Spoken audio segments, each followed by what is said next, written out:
All right, Garrett Johnson here with Jason Dufner, and we're at Politics and Pro event out here in D.C. What is it like being out here? The vibe. What do you make of this event? Yeah, it's a nice event. Obviously, everything we're raising today goes to the First Tee program here in this greater Washington, D.C. area. I'm sure they have some programs in Virginia and D.C. and Maryland. So it's always nice to see communities support, local golf at the junior level. So, PJ Tour's done a good job with partnering with the First Tee program, and there's tons of junior programs all over. So it's nice to get out here and support the next generation and getting people interested and involved in the game. Absolutely. Well, curious, a lot of golf fans would wonder, like, what is overall your schedule these days? Like, how often should we expect to see you playing, competing? Yeah, I'm not a competitive golfer anymore, really. I'll turn 50 in a couple years, so I'll get back into it. So I've been pretty detached from the golf space and playing competitively. People don't realize I'm almost 50. I had some success later in my career. I had a nice 10 years, but the last couple of years and next couple of years, I'm not doing much of competitive golf. Do you like that people don't think that you're almost 50 yet? I mean, it's got to be. Yeah, I got a baby face. It works for me. I guess it's nice on that type of level, but I'm just kind of waiting until I turn 50, and I think I'll have some interest to get back and be competitive and do some of that later in. Speaking of getting competitive at that age, have you talked to many guys? Are there a few guys who are texting going, man, I can't wait to get out there on that Champions Tour? I know Tiger's been talking about with other guys. Tiger plays. That would be nice.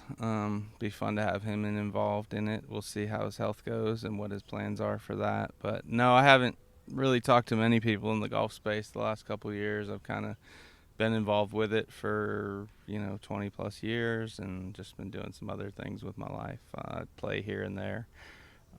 When I get in, but it's not near enough to put a schedule together. Sure. Well, I'm just curious, like, when you watch the Open Championship, I'm not expecting that you were watching 7 or 8 hours of it, but when you do see that Scottie runs away with it, or you hear that Scottie runs away with it, like, what makes you think, at that level, you played in a bunch of these Open Championships, like, how hard is it to play that well? Yeah, he's obviously had a really nice run.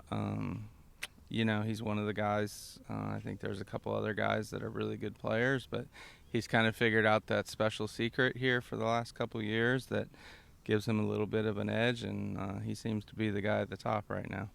Well, as we close here, speaking of special secrets, like you were just mentioning that pros dealing with adversity is so important as you're over a bunker shot, right? What would be your advice to golfers at home when we face adversity on the golf course? A lot of times we get shooken up right away, and we just don't deal with it. So what's the best way to deal with it? I think embracing the challenge, embracing the uncomfortableness. I think a lot of the guys on the tour that seem to have a lot of success are really comfortable being uncomfortable, it seems like. A lot of what we do is uncomfortable. It's in front of people. There's a lot of pressure. It's challenging. The elements are always changing. All those things make us uncomfortable at times. And I think embracing that and trying to figure out how to be comfortable when you're uncomfortable is real art to the game.